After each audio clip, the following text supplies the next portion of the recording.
Senhoras e senhores, muito obrigado pela presença de todos.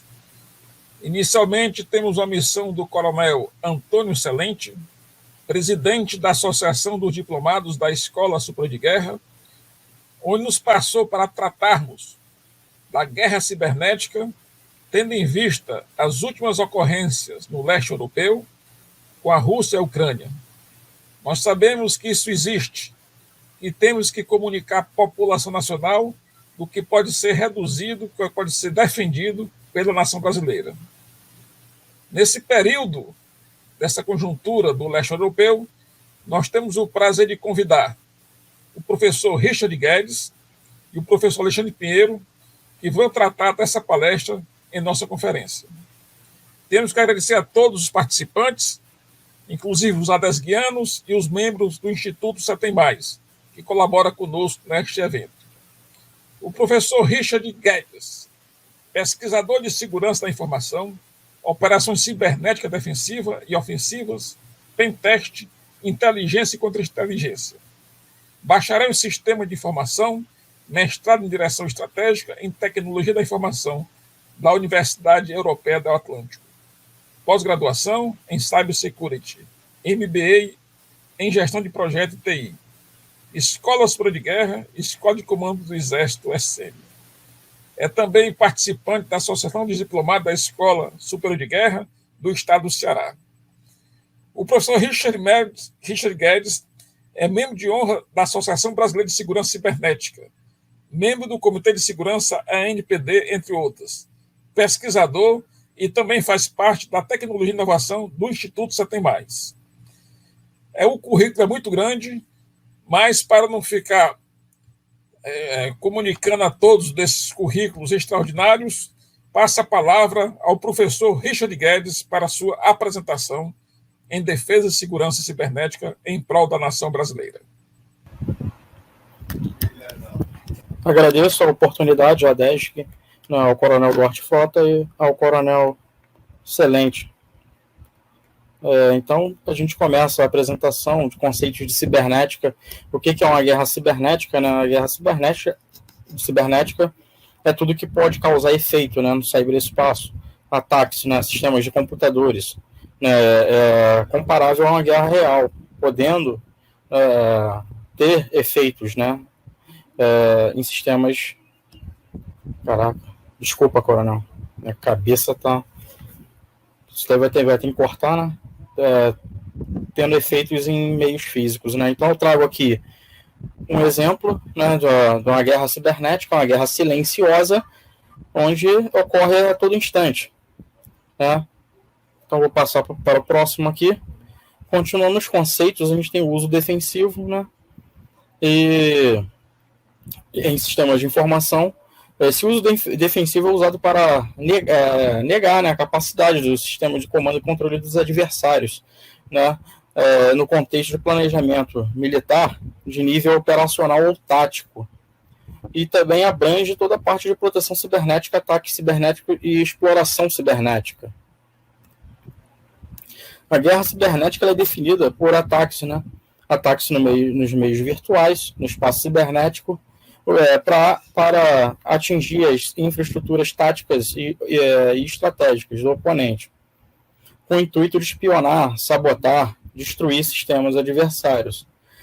Pode ser com apoio de Estado, nação, ou atores não estatais, né, onde hackers invadem os computadores, prejudicam o seu desempenho, destroem sistemas, espionam e diversas outras ações.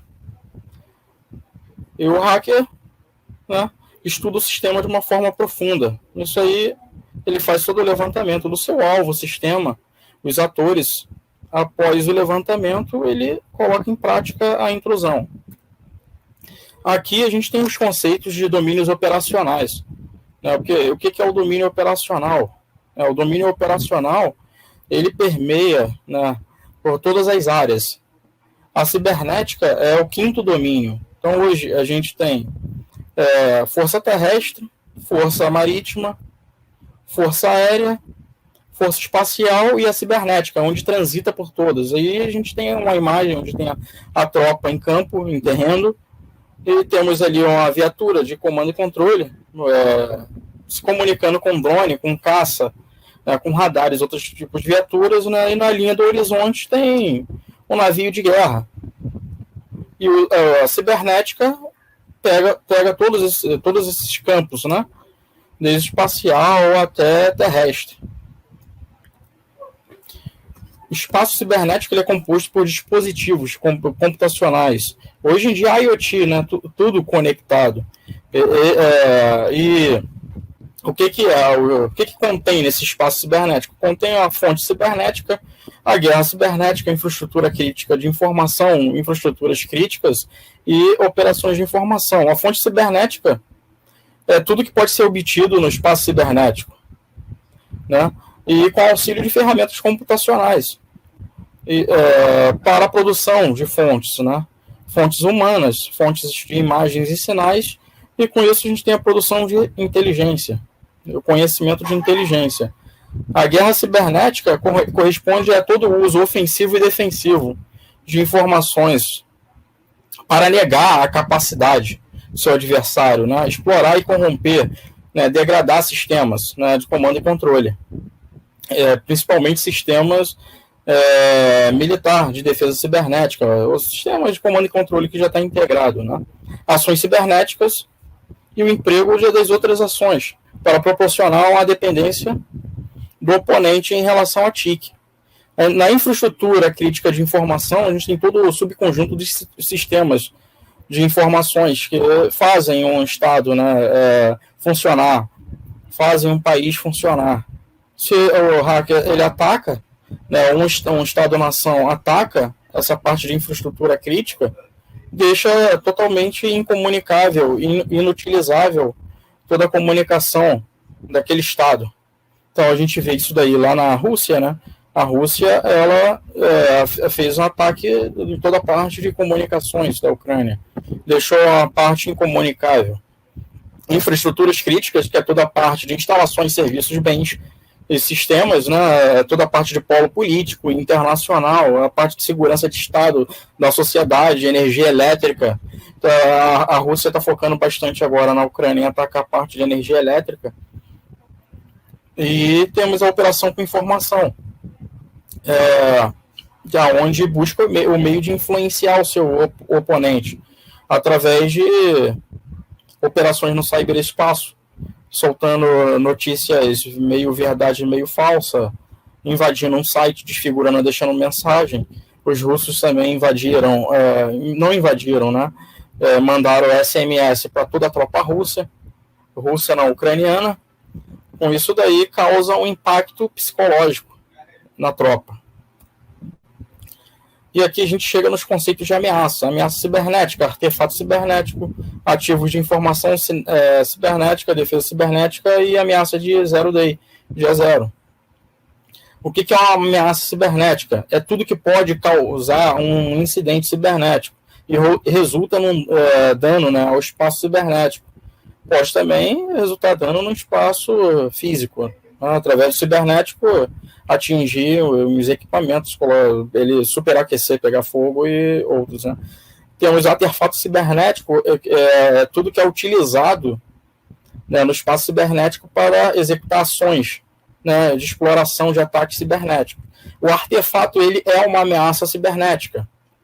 E temos o ativo de informação, toda a parte onde é feito o armazenamento, a transmissão, o processamento de dados, o computador, o celular, tudo é ativo de informação.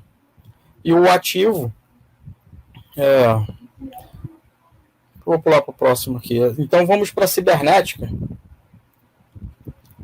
que é toda a parte de comunicação e controle. São os sistemas militares, sistema militar de comando e controle, sistema de armas de vigilância, inclui recursos de tecnologia da informação, e a defesa cibernética, que é todo o conjunto de ações, né, defensivas e ofensivas a nível estratégico, coordenada e integrada pelo Ministério da Defesa do seu Estado, né, para a defesa da nação e também fazer uma ofensiva cibernética contra um ataque. E dia zero é a vulnerabilidade desconhecida por qualquer sistema, qualquer empresa, qualquer estado. A vulnerabilidade que ele não conhece, né, desconhecida, onde é utilizada, né, para indisponibilizar o sistema, ou destruir, através de uma vulnerabilidade, né, que foi explorada. O princípio do efeito, né, são ações cibernéticas que devem produzir efeito, né, vantagem em cima do inimigo. Então, a Rússia, ela invadiu os satélites, né, dos Estados Unidos, onde a OTAN utiliza esses satélites aí para comunicação, atingiu a comunicação da OTAN. Ao mesmo tempo, causou um efeito lá na Alemanha, na parte de energia eólica, né? Princípio da dissimulação no espaço cibernético. Toda essa daí é a parte de dificultar a rastreabilidade, né? Dificultar de ser rastreado uma ação ofensiva, exploratória a um sistema. E também a capacidade de negar. Né? Um Estado acusa o outro, você invadiu, o outro vai negar, tu me rastreou, sabe se fui eu, não fizemos isso. O princípio da rastreabilidade, essa daí é a medida, né, que adota todas as ações cibernéticas ofensivas em sistemas de informação e comunicação, que envolvem também a manipulação de dados, né? E pode ser rastreado nos sistemas de TIC. Essa é toda a parte que envolve a rastreabilidade do oponente, né? O oponente invadiu ali, tu vai verificar os logs, vai fazer toda aquela parte para poder chegar até aquela ameaça, até aquele artefato e chegar o ator da ação. O princípio da adaptabilidade é se adaptar ao espaço cibernético. A cibernética toda hora muda, a ameaça muda, e é constante. Então, se tu está no espaço cibernético, tem que se adaptar ao espaço. Está tendo um ataque em outro país, e o pessoal já levanta, já surge o indicador de comprometimento daquela ação. Através disso, aquele outro país que está observando vai colocar um indicador de comprometimento na sua solução de defesa cibernética para se defender. Então tem que se adaptar ao espaço cibernético. Se não se adaptar, pode sofrer também consequências. E aí a gente entra para a estrutura nacional de defesa. Temos o nível político, nível estratégico e nível operacional ou tático. O nível político fica a cargo da Presidência da República, GSI, CETIR-GOV. O nível estratégico a nível de Ministério da Defesa, Comando Conjunto das Forças Armadas, Comando de Defesa Cibernética. Nível operacional ou tático é a guerra cibernética. É restrita no âmbito interno das Forças Armadas. São as OMs, organizações militares, são destinadas a agir no nível operacional na guerra cibernética. Atacar um sistema adversário, responder a um ataque cibernético. Aqui a gente tem um exemplo do nível político, a cargo lá da Presidência da República, nível estratégico, Ministério da Defesa, comandos das Forças Armadas, nível operacional, comando operacional, que já entra também para a guerra cibernética, Centro de Defesa Cibernética, nível tático, guerra cibernética, OMs operacionais. E temos os atores de uma guerra cibernética, governo estrangeiro, terroristas, crime organizado, espionagem industrial, ativistas, hackers, né? Hackers ativistas e os hackers normais. No governo, são chamados de APT, ameaças persistentes avançadas, a nível governamental, tem recurso para poder investir em um ataque cibernético, em capital intelectual, recrutamento. Terrorista, qualquer ação que o objetivo em entidades governamentais é causar terror na população, naquele estado. Né? Um ataque a uma usina elétrica, nuclear, reservatório de água. Crime organizado também. Utilizam ataques aí com malwares, né? Phishing, spear phishing. E o foco é ganho financeiro. Espionagem industrial, para roubo de propriedade intelectual. Tem países que realizam esse tipo de atividade constantemente. E temos também os hackers ativistas ali, Um exemplo, uma empresa posta algo ou fala algo abertamente em rede nacional e um determinado grupo que segue uma ideologia não gosta. Então se organizam para atacar aquela empresa, ou o presidente da República fala algo que esse grupo não vai gostar. Eles vão se organizar para realizarem ataques cibernéticos, são os hackers ativistas. E os hackers normais, né, aquele que tem um conhecimento diferenciado para se aproveitar de vulnerabilidades, né, e realizar intrusão em servidores. Aqui a gente traz um exemplo de terrorismo cibernético. O terrorismo cibernético é toda aquela parte que causa terror. Então, temos exemplo de Israel. Hamas estava realizando um ataque cibernético isso daí em 2019, 6 de 5 de 2019. Israel respondeu com um ataque cinético. Rastreou de onde estava saindo aquele ataque cibernético. Através disso, respondeu com um ataque cinético e acabou com o capital intelectual do Hamas, que eram uns hackers, um prédio cheio de hackers. Então foi o primeiro ataque cibernético na história respondido com um ataque cinético. E temos os ativismos, né? Ativismo cibernético. Anônimos não é um grupo de hacker, é uma ideologia. Dentro dessa ideologia existem vários grupos, né, que se autodenominam anônimos e seguem essa ideologia para atacar. Aí a gente vê na guerra russo-ucraniana, enviaram 7 milhões de textos para os russos e hackearam 400 câmeras de segurança. E tem também um Banco Central, porque eles aderiram à ideia da Ucrânia. Né? E temos ali a parte de violações de dados, um incidente cibernético entre colaboradores. Né? É o colaborador que vai mexer no computador do seu colega de trabalho, é ele que vai vazar documentos, arquivos confidenciais. É o colaborador que, se não estiver insatisfeito com a empresa, né, vai querer causar prejuízo à imagem. O funcionário mal intencionado, aquele que pode compartilhar de propósito, né, algum dado confidencial ou vender de forma ilegal um dado confidencial da empresa.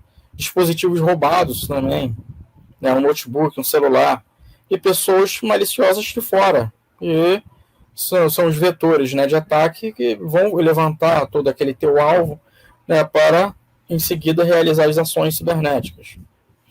Aí a gente traz também como que esse ator pode agir. Tem a pesquisa, ataque, extração de dados, né? Na pesquisa, o criminoso ele vai fazer todo levantamento para encontrar fraquezas dentro da organização. Então, ele levanta todas as pessoas, sistemas e a rede, né, infraestrutura da empresa, pessoas, redes sociais, telefones, né, sistemas, portas que estejam ativas, suas versões, né, para poder explorar ali. E aí, depois da pesquisa, que é a parte de levantamento, ele parte para o ataque, né? Que ele utiliza as vulnerabilidades, né? Utiliza um exploit para explorar aquela vulnerabilidade e conseguir a intrusão na rede, no sistema. A pessoa, às vezes, compromete também uma pessoa, consegue uma credencial de um alvo. E temos também depois a parte de extração. Extração após, dentro da rede, o hacker ele vai fazer filtração de dados. Isso daí entra muito a parte de espionagem cibernética. Então, a gente chega à conclusão que os cybercriminosos estudam suas vítimas para efetuarem os seus ataques, né? E depois que eles reconhecem os pontos fracos, eles desenvolvem uma campanha, né? Enviam malwares, né? E conseguem acesso à rede. E uma vez lá dentro, ele consegue se estabelecer por muito tempo. Pode ser por 10 anos, 1 ano. Um ataque cibernético demora bastante tempo para ser descoberto. O hacker consegue se manter persistente dentro da rede do seu alvo. Aqui eu trago uma pirâmide de risco, né, onde temos a propriedade intelectual, disrupção física, privacidade do negócio. Dentro temos a cadeia de suplemento, tecnologia operacional, tecnologia da informação, segurança, infraestrutura e produto, segurança, rede e dados, De um lado temos os atores, hackers ativistas, empregados na cadeia de pessoas ali, grupos criminais, terroristas, Estados-nações. Do outro lado são os métodos, phishing, malware, phishing, ransomware, vírus, né, um D2 ali, um DNA of Service, firmware e vários outros. Então a gente entra para o conceito russo-ucraniano. Em 2008, né, foi quando a Rússia começou a sua ofensiva na Geórgia. O que eles fizeram? Isso daí é até o modus operandi russo. Concentraram mais de 100 mil soldados na fronteira da Geórgia. E antes disso também foram concentrando, realizaram um ataque D2 em massa na Geórgia e deixaram os seus sistemas fora do ar, incomunicável. O público interno ficou incomunicável. Após isso, entraram com uma milícia para se fixar no espaço, em terreno físico. Após a Geórgia, foi a Crimeia, em 2014, onde a Rússia fez a anexação da Crimeia. Com isso, eles fizeram um ataque D2 10 vezes maior do que o da Geórgia.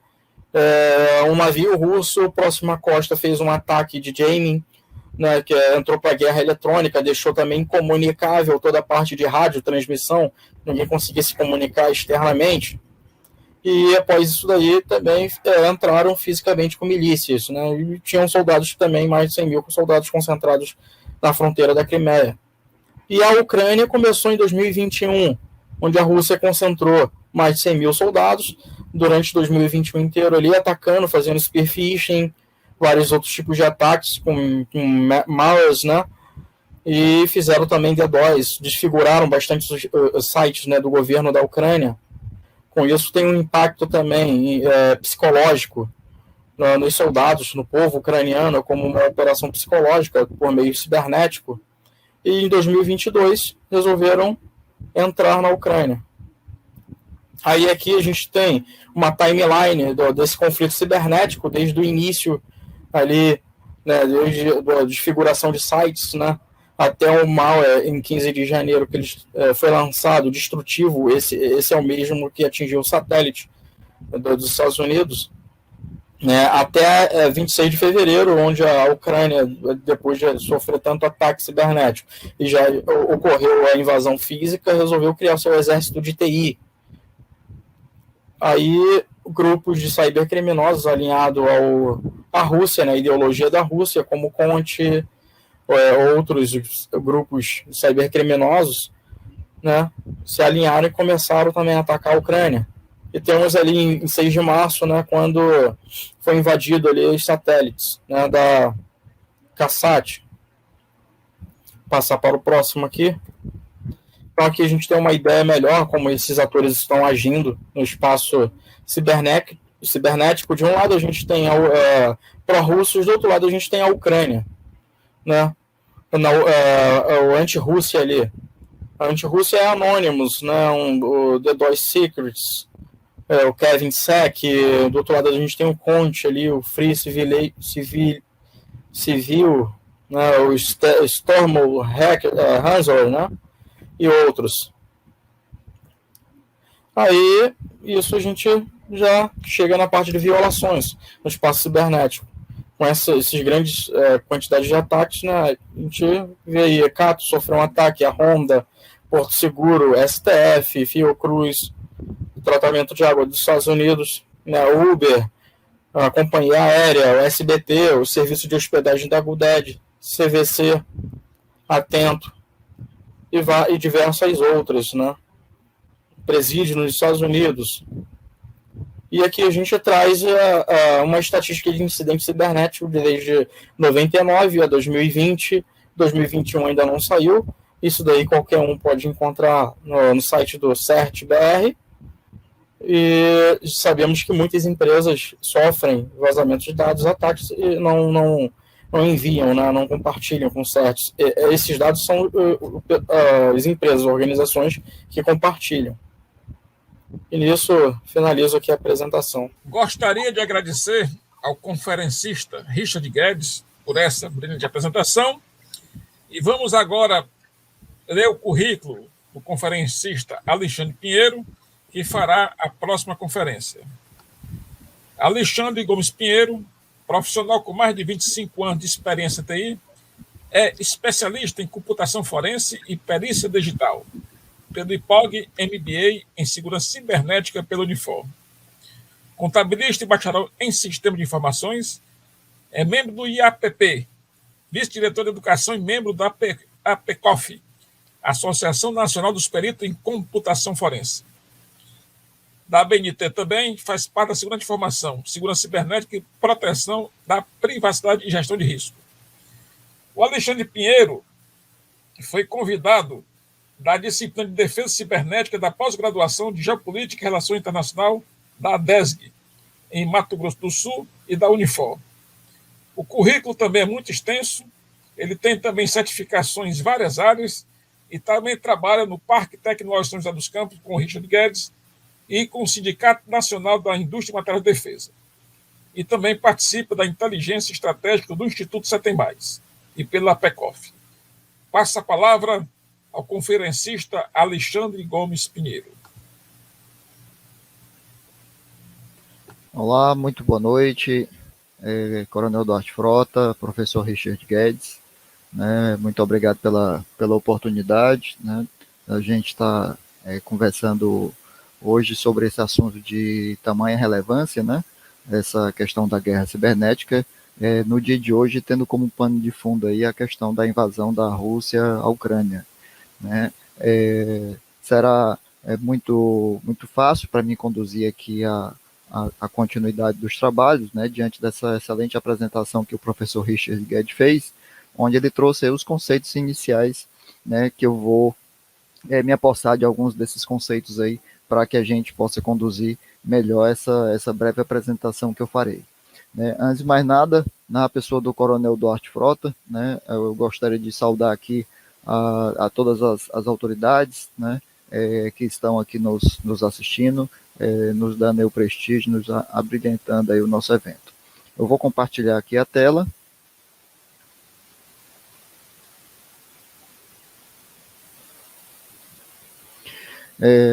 Então, vamos lá, dando continuidade ao assunto de guerra cibernética. Né? A parte conceitual, né, já foi muito bem colocada aqui pelo professor Richard Guedes, né? Então, eu vou entrar especificamente, né, em alguns temas aqui que são relevantes, que vão complementar aquilo que já foi passado. Né? Iniciando com o primeiro ataque cibernético com apoio estatal, né, que se tem notícia. Né? Isso aconteceu em abril de 2007, né, da invasão da Rússia à Estônia. Né? Esse ataque cibernético aconteceu por conta de que manifestantes pró-Rússia, né, eles estavam insatisfeitos, né, com a situação de uma estátua de bronze, né, que foi erguida em homenagem aos soldados russos, né, que morreram na Segunda Grande Guerra. Esses soldados, ou essa comunidade rússia, né, ela estava insatisfeita com essa situação, e paralela a esta situação, houveram aí duas ondas de ataque. Né? Um primeiro ataque foi resolvido, né, pela comunidade da Estônia através de filtro de tráfego que vinha de fora do país, ou seja, eles identificaram que o ataque vinha de fora da Estônia, e a forma que eles encontraram de mitigar esse ataque foi fazendo um filtro, né, em todas as conexões que vinham de fora do país. Já a segunda onda de ataque, né, ela partiu, né, de dentro da própria infraestrutura da Estônia. Né? Então, não foi possível se utilizar da mesma estratégia de mitigação para resolver esse ataque. Né? Então, o interessante é que a forma de mitigar esse ataque foi tão somente retirar os serviços do ar durante toda a madrugada. Né? Então, foram períodos aí complicados para a sociedade estoniana, porque na madrugada não estava tendo acesso aos seus serviços, já que de forma voluntária, né, o governo retirava os seus serviços do ar, né, para evitar que tivesse algum acometimento mais complicado.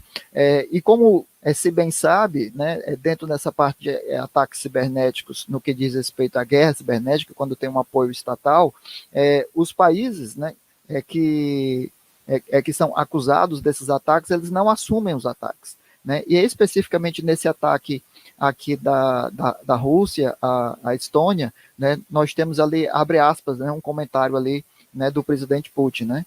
aqueles que profanam os monumentos aos heróis da guerra estão insultando o seu próprio povo e sembrando a discórdia e uma nova desconfiança. Né? Ou seja, ele não assumiu, né, de que o governo russo estava por trás do ataque, mas também ele não disse também que não tinha nada a ver com isso. Né?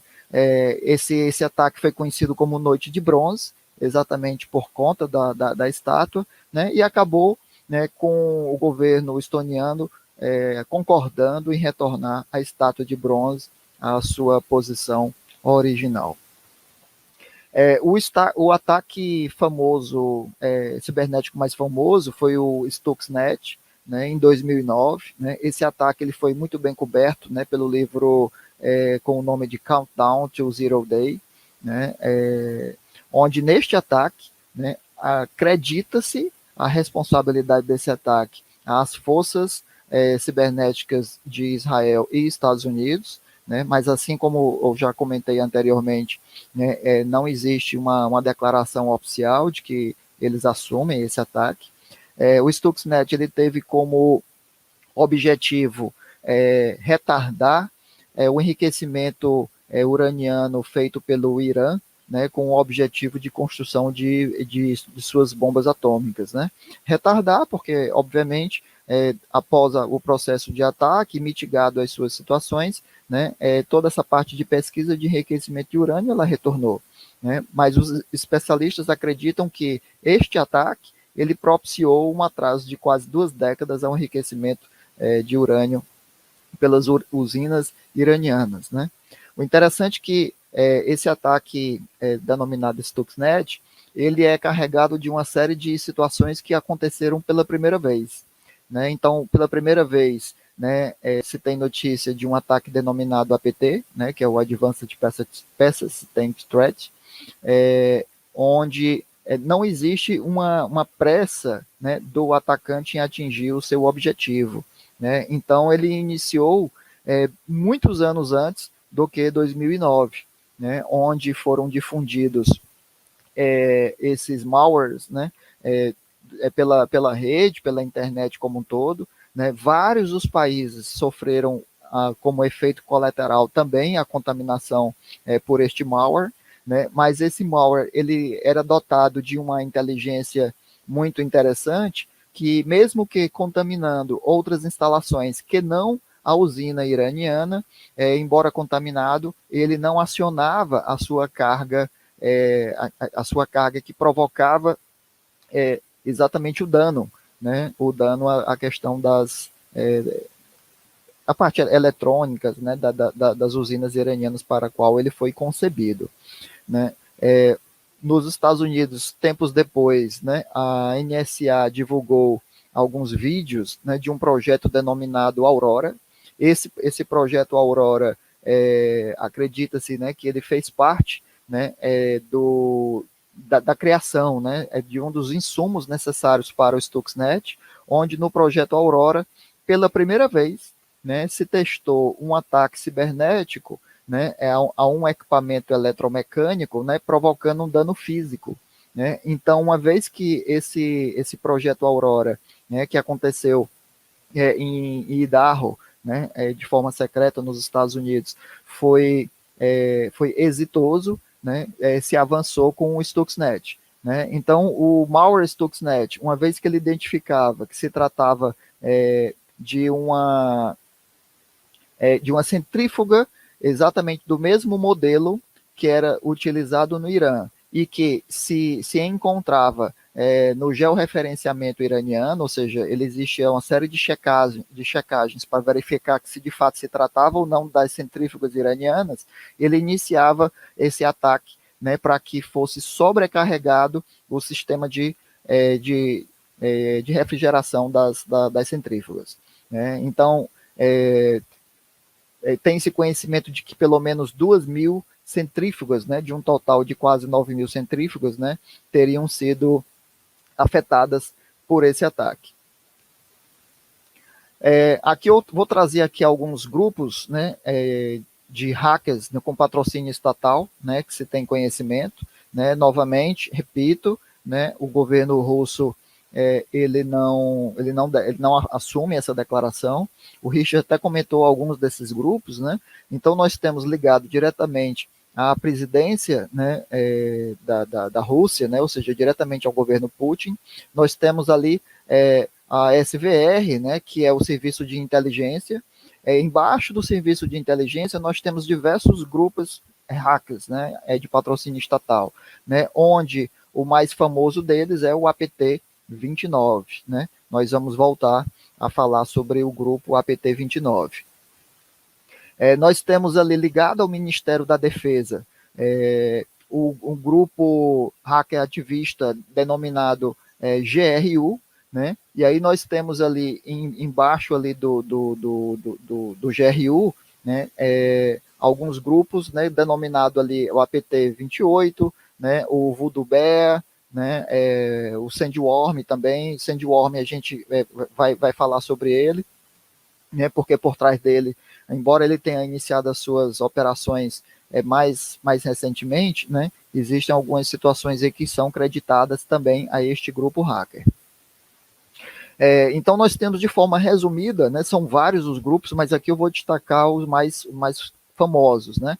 Então, sendo o Sandworm Team, como eu citei, ligado ao GRU, né, a unidade militar dele é 74455, iniciou as suas atividades em 2009, né, ou seja, então a partir de 2009 começou-se a se identificar alguns artefatos ligados a este grupo hacker ativista.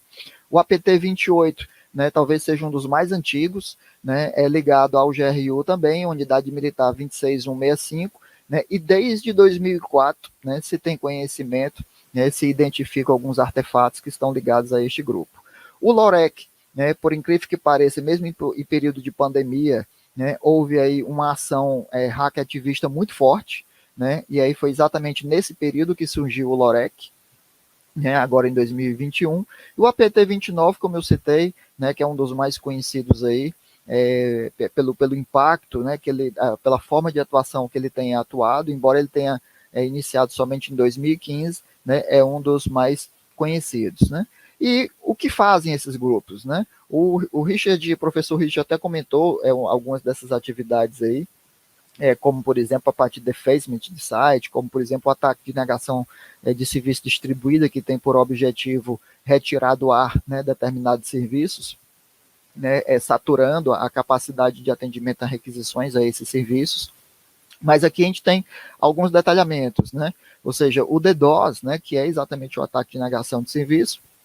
Esses grupos eles têm feito isso a governos, instalações militares, né, as infraestruturas críticas ligadas à área financeira, independentemente de ser de governo, se é de empresa privada, o sistema de telecomunicação, né, também existe aí mais recentemente, explorando uma vulnerabilidade no sistema operacional Windows, né, alguns malwares que foram desenvolvidos como o Whispergate e o Hermetic Wiper, né, que são malwares destrutivos, né? Ou seja, então esses malwares eles não têm por objetivo fazer extração de dados, o objetivo deles é realmente destruir dados, né? Eles foram utilizados, né, e identificados artefatos deles no começo desse ano, né, agora na Ucrânia.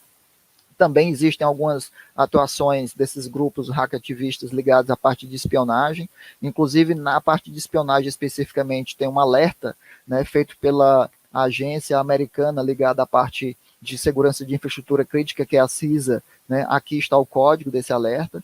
Defacement de sites, né, que é exatamente a mudança, né, do site, ou seja, quando o usuário, né, acessa o site, né, lá do governo ou da empresa, né, que ele está querendo pegar alguma informação, utilizar algum serviço, o defacement é exatamente essa tela aqui do lado direito do slide, onde vocês veem aí uma tela preta, né, com alguns dizeres aí em russo, né? Isso é exatamente o defacement, né? Ou seja, eles destroem o site e no lugar daquele site lá coloca algum conteúdo que eles querem se utilizar para fazer exatamente demonstrar algum tipo de manifestação. Seguindo ali abaixo ali também nós temos a situação de mensagens SMS, né, que são exatamente as mensagens de texto, né, para difundir desinformação, né, a Rússia e outros países são muito conhecidos exatamente por essa prática também, né, de se utilizar de desinformação para gerar exatamente confusão na população. Alguns padrões conhecidos, né, que na área de segurança nós chamamos de IOC, né, ou indicador de comprometimento. Né? O Instituto MITRE, né, que é uma organização dos Estados Unidos, né, ela é muito conhecida pelos CVS, né, que são exatamente os indicadores de vulnerabilidade. Né? E aí ele tem também uma matriz chamada MITRE ATT&CK, né, onde nessa matriz ele traça, né, alguns perfis de comportamento ou padrões de comportamento dos malwares, né, dos ataques.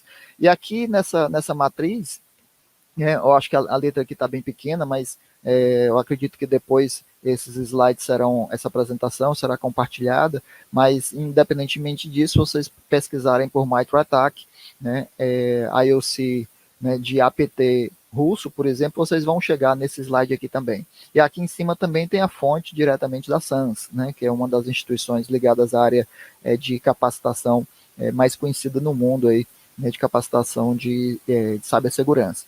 Percebam aqui nesses pontos mais vermelhos exatamente os pontos que são mais utilizados, né, por padrões de ataque cibernético de todos esses grupos, né, que nós falamos aí de grupos russos. Né? Então, de que serve esta informação? Para quem é da área de segurança, para quem tem a responsabilidade de fazer a segurança, a defesa de infraestruturas críticas, se observa através dessa matriz, né, nesses pontos aqui mais vermelhos, né, e concentra, né, as suas defesas, concentra exatamente os seus serviços, as suas soluções de segurança, as suas configurações, ou o que a gente chama de hardening, né, a parte de endurecimento, né, a parte de segurança melhor, exatamente nesses pontos vermelhos. Isso, obviamente, sem estiver direcionando uma defesa ativa aos grupos hacker ativistas, né, russos. Lições aprendidas, né? Esse slide aqui é um slide da SANS, né? É sabido que a Rússia, né, como aqui está dito, né, é um ator cibernético extremamente poderoso, né, ela se utiliza das repúblicas ex-socialistas soviéticas ali como palco, né, de guerra para testar as suas armas cinéticas e cibernéticas principalmente. Ela se utiliza também de forma coordenada, né, ou seja, então ela comumente se utiliza de guerra híbrida, né, para ter uma melhor efetividade do seu ataque convencional cinético, né, antes ela se utiliza do ataque cibernético. Tem uma experiência longa nesses ataques, né? Então, desde 1996, numa atividade que foi denominada como Moonlight Maze, né, se identifica tentativas, né, ou extração de dados, né, no governo norte-americano, né, por grupos hackers, né, que estão envolvidos tanto com a Rússia como envolvidos com a Coreia do Norte. Se utilizam de diferentes maneiras, né, TTP, técnicas, táticas, né, e procedimentos, né, então não existe um único procedimento, né, naquele slide lá mais colorido lá, né, vocês perceberam lá que ele está com diversos pontos ali que precisam ser observados para fazer o processo de mitigação desses ataques, né, então se utilizam de diversas técnicas. Com relação à questão da Ucrânia, né, o que se teve até então mais efeito colateral, né, eu não sei se a forma, a pronúncia certa aqui seria NotPetya ou NotPetya, né, mas este ataque foi um ataque que teve como efeito colateral praticamente o mundo todo, mas pouca gente sabe que o objetivo, né, inicial do ataque NotPetya, que foi desenvolvido por um grupo hacker ativista russo, né, era exatamente a Ucrânia. Né, sendo que eles não tinham nenhuma ética, né, nenhum pudor no que diz respeito a difundir esse malware, né, e também a cometer outros países, outras nações que nada tinham a ver com o processo Rússia-Ucrânia. Né. O WannaCry, né, foi um malware considerado um divisor de águas. Né. O WannaCry ele não tem relação com a questão russa, né, mas eu estou trazendo ele aqui a título de informação. E por que ele foi um divisor de águas? Né? Porque foi um dos ataques que teve a maior difusão mundial. Né? Foram muitos países, muitas nações que foram acometidas, né? E ele também é carregado de uma série de situações bem interessantes. A primeira delas, né, é que o meio de pagamento, né, a qual estava associado, né, esse ataque, né, que a forma de mitigar esse ataque era exatamente fazendo o pagamento em criptomoeda, né, para os grupos, né, que estavam por trás desse ataque, ele tinha um problema no mecanismo de pagamento, né, ou seja, ele não foi bem concebido, não foi bem desenvolvido, não foi bem testado. E embora tenha sido um dos ataques que tem tido a maior difusão no mundo todo, né, foi identificado apenas $200 mil de pagamento nas carteiras de criptomoedas que estavam por trás, né, do WannaCry. Mas o prejuízo financeiro que foi proporcionado em função das paralisações que aconteceram dos serviços, das infraestruturas críticas em todas essas nações, né, que estão pintadas aí no mapa, né, e segundo a Casa Branca, é algo estimado em $4 bilhões. O NotPetya, ou NotPetya, né, como eu havia comentado anteriormente, né, que teve como alvo inicial a Ucrânia, até então é o que causou o maior prejuízo na história. Né? A Casa Branca estima que é em torno de 10 bilhões, né, o prejuízo que ele proporcionou às nações e às empresas. Ele iniciou o chamado paciente zero, né? Foi um servidor de uma empresa de contabilidade exatamente na Ucrânia. Né? Esse escritório de contabilidade, inclusive no início, né, ele havia sido arrolado no processo do ataque, depois percebeu-se que eles também tinham sido vítimas, né, apenas foram o paciente zero, né, ou seja, os hackers russos, eles perceberam que aquela empresa de contabilidade, ela prestava serviço de contabilidade para muitas empresas na Ucrânia, em especial algumas agências ligadas ao governo. Né? Então, eles se utilizaram do software de contabilidade, né, dos servidores de contabilidade, exatamente como o vetor, né, como meio para chegar nos serviços, né, e nos servidores alvos. Né? Aqui tem algumas outras informações, a Maersk, né, que é uma empresa mundialmente conhecida com relação à parte de logística marítima, né, ela foi uma das grandes vítimas, né, do NotPetya, né, mais de 4 mil servidores foram acometidos, 45 mil computadores, né? Ela própria depois declarou que teve um prejuízo em torno de $300 milhões. Né? O seu presidente no Fórum Econômico Mundial, né, ele declarou, né, que foi um despertar muito significativo, né, e muito caro. E aí tem algumas outras informações a respeito do NotPetya. Indícios de grupos hackers com patrocínio estatal. Aqui, esse slide, né, me foi compartilhado com muita gentileza, né, de um amigo pesquisador, o Eduardo, né, onde ele conseguiu informações, todas elas abertas na internet, mas depois de uma garimpagem assim, muito longa, né, e difícil. Aqui nós temos identificados no mapa, né, todos os países, né, que possuem, independentemente da quantidade ou do potencial danoso, né, softwares, né, soluções, né, que podem vir a ser utilizadas, né, como armas, né, cibernéticas. O Brasil, né, o professor Richard, ele comentou, no Brasil nós temos ali algumas legislações ligadas à parte de guerra cibernética, né, mas aqui eu gostaria de destacar duas especificamente. Né? Quando a gente fala de guerra cibernética, né, o principal alvo de uma guerra cibernética é exatamente uma infraestrutura crítica.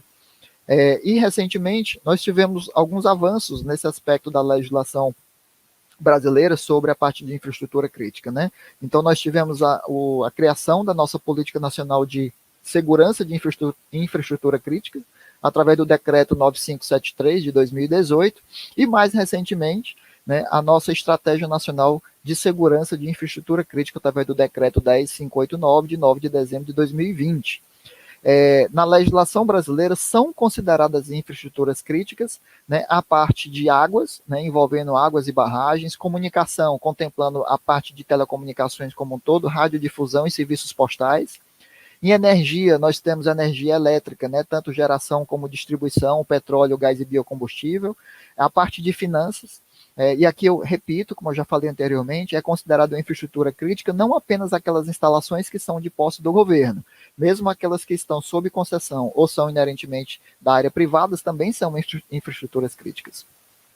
Na parte de transporte, nós temos aí os 3 tipos de transporte, né, comumente utilizados, então o aéreo, a aviário e o terrestre, né? A parte de fronteiras, né, também recentemente foi considerada aí a parte de infraestrutura crítica, exemplo do que já acontece nos Estados Unidos, e a parte de biossegurança e bioproteção. Né? E bioproteção tem algo aqui que é pouco conhecido da maioria dos brasileiros, né, que é já a previsão da proteção ao laboratório NB4, né, que é o laboratório de maior proteção, né, nessa área de biossegurança que se pode ter. Né? Hoje no mundo só existe um laboratório, né, NB4, né, e o laboratório NB4 do Brasil, tão logo ele seja inaugurado, será o segundo laboratório de máxima proteção em termos de biossegurança. Então, infraestrutura crítica, né, subconjunto de ativos, né, que afeta direta ou indiretamente a questão da continuidade da missão do Estado e segurança da sociedade. Então, é exatamente essa infraestrutura crítica, né, que tem sido o alvo principal, né, de um ataque cibernético. Né? Esses conceitos que aqui estão na doutrina de defesa cibernética, né? Está aqui o código, vocês conseguem baixar isso facilmente na internet. Para saber mais, né, sobre essa parte de guerra cibernética, eu gosto de deixar aqui três bibliografias. Né? Esse livro, Cyber War, né, do Richard Clarke, né, ele cobre muito bem algumas guerras cibernéticas muito conhecidas, como é o caso da Estônia, da Crimeia, né, que já foram citadas aqui. O Countdown to Zero Day, como eu já falei, ele cobre principalmente o Stuxnet, né, então ele é uma obra complementar. Né, e mais recentemente nós temos aí do jornalista Andy Greenberg, né, o Sandworm. Né, esse Sandworm, propositalmente, ele traz como título do livro exatamente o nome do grupo hacker ativista patrocinado pelo governo russo, né, como eu citei agora há pouco. Né? Então, eu agradeço e já devolvo a palavra ao Coronel Duarte Frota.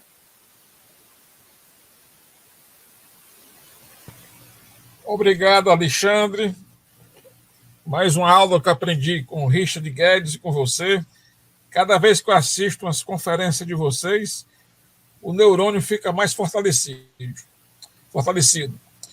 Nós queríamos dizer também, já que o amigo Alexandre e o Richard falou sobre infraestrutura críticas, nós temos hoje a campanha Cidades Resilientes. É um projeto de iniciativa do Escritório das Nações Unidas para a redução do risco de desastres, com o objetivo de incentivar gestores municipais para que se ensinem no movimento que passem a desenvolver ações para estabelecer cidades resilientes, como parte da urbanização sustentável. Só que a ONU não observou o risco cibernético nas cidades resilientes. Então, como foi declarado sobre a infraestrutura crítica do Alexandre e do Richard Guedes, podemos aplicar também que a infraestrutura crítica é um componente, sistema ou parte situado em território nacional, que é essencial para a manutenção de funções vitais para a sociedade, a saúde, a segurança e o bem-estar econômico ou social. Ela deve estar sempre protegida, visto que a perturbação ou destruição teria um impacto significativo. Podemos aplicar, portanto, nesse texto, um novo conceito, ou seja, um desastre cibernético. Diante do exposto, tanto a DESG como o Instituto Setem Mais conceitua o desastre cibernético. Desastre cibernético é o resultado de ataques cibernéticos sobre infraestruturas críticas, provocando danos humanos, logísticos, materiais ou ambientais e consequente prejuízos econômicos e sociais. A escala e o número de ataques cibernéticos continuarão a crescer e ficarão mais sofisticados. Os ataques realizados em sistema de transporte, de abastecimento de água, telecomunicações, energia elétrica, serviços financeiros e governamentais e de serviços de saúde têm a capacidade de desestabilizar a economia de um país. Nós encaminhamos esses dados ao senhor Naruel Arenas, vice-chefe do Escritório Regional da Estratégia Internacional das Nações Unidas para a Redução de Desastres, o que manifestou explícito interesse em manter contato para a inserção de uma câmara temática sobre esse referente assunto que passa a ser, por demais, estratégico. Senhores e senhoras, eu gostaria de ouvir dos nossos conferencistas O que um país pode e deve ser feito para se defender contra ataques cibernéticos? Gostaria de que um dos senhores pudesse responder. Perfeito, coronel. Né? Então, o que nós podemos, né, e devemos fazer, né, para a proteção do ataque cibernético? Né? Já é sabido da comunidade de segurança quais são as salvaguardas, né, que podem ser feitas. Né? Então, nós temos aí salvaguardas que minimizam a possibilidade, a probabilidade de um ataque cibernético, e nós temos também salvaguardas que diminuem o impacto. Né? Porque quando se trata de defesa cibernética, não existe nada que possa ser feito que evite, né, o ataque cibernético. Né? Ou seja, então, as contramedidas, os investimentos, quer seja de recursos tanto de capital humano como de recursos, né, de capital financeiro, eles devem ser divididos em duas grandes categorias. Né? Aquelas contramedidas para diminuir a possibilidade de um ataque, com defesas em camadas, né?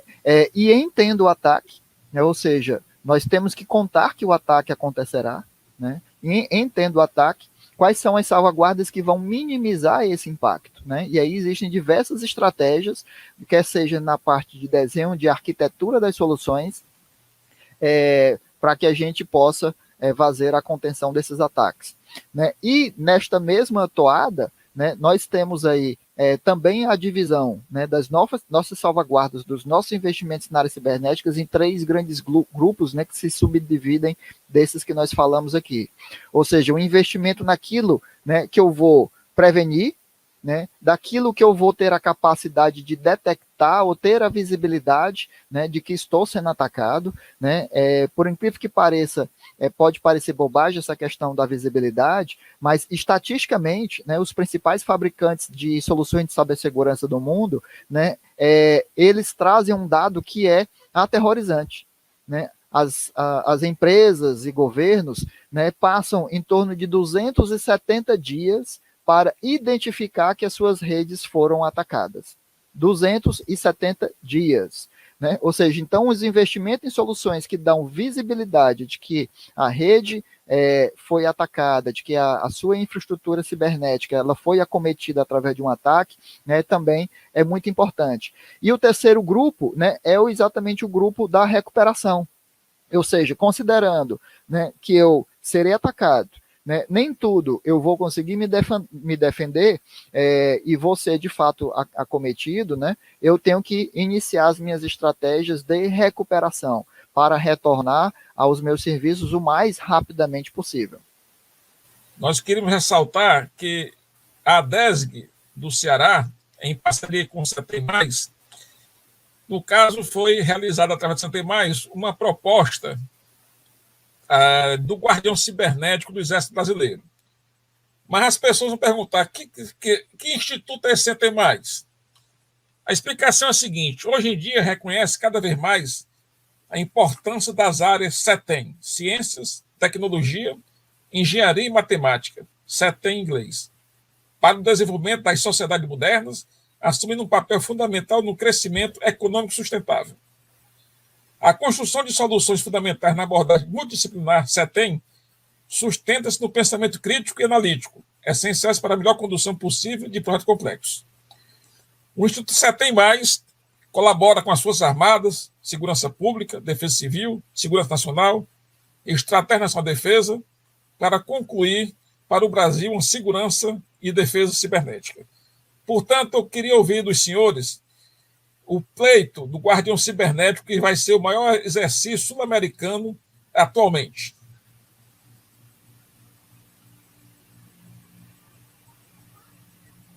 Poderia responder, Alexandre?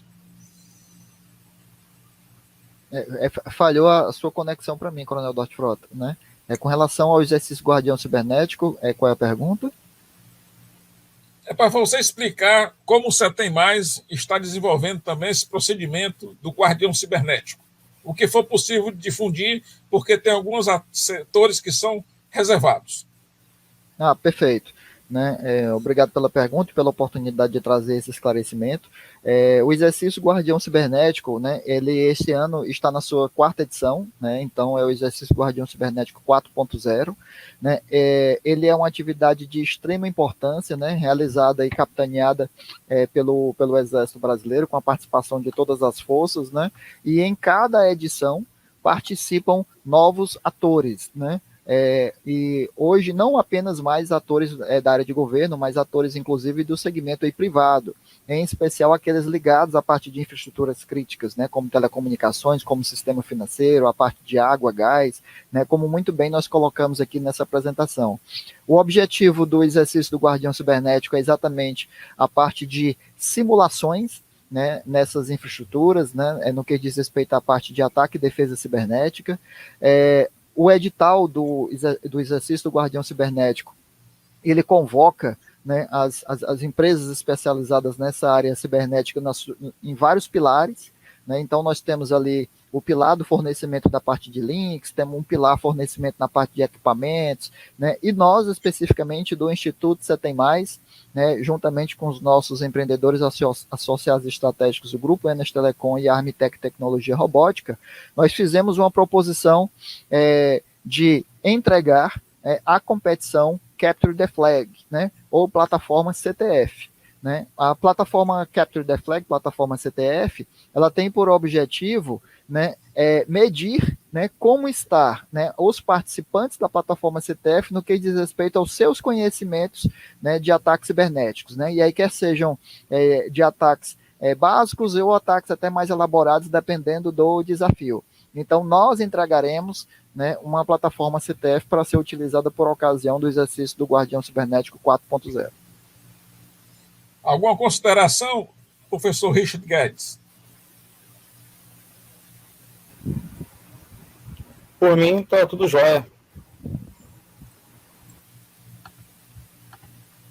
A Estratégia Nacional de Defesa elegeu os setores nuclear cibernético, em especial, como prioritários para modernizar a estrutura nacional de defesa.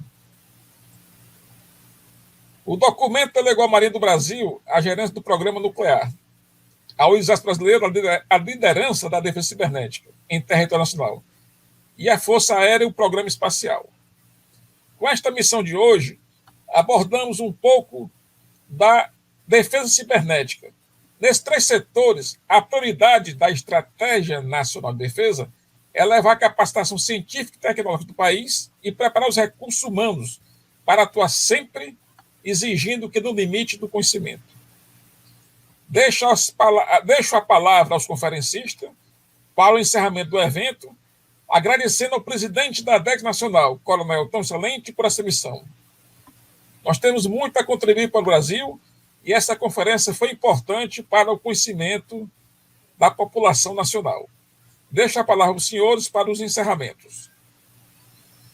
Eu só tenho a agradecer, né, a oportunidade de trazer aqui de forma muito humilde um pouco do conhecimento aí com relação a essa parte de segurança cibernética, né? Agradeço a oportunidade aí à ADESG Nacional, ao Instituto Setem Mais, né, e ao grande arquiteto do universo.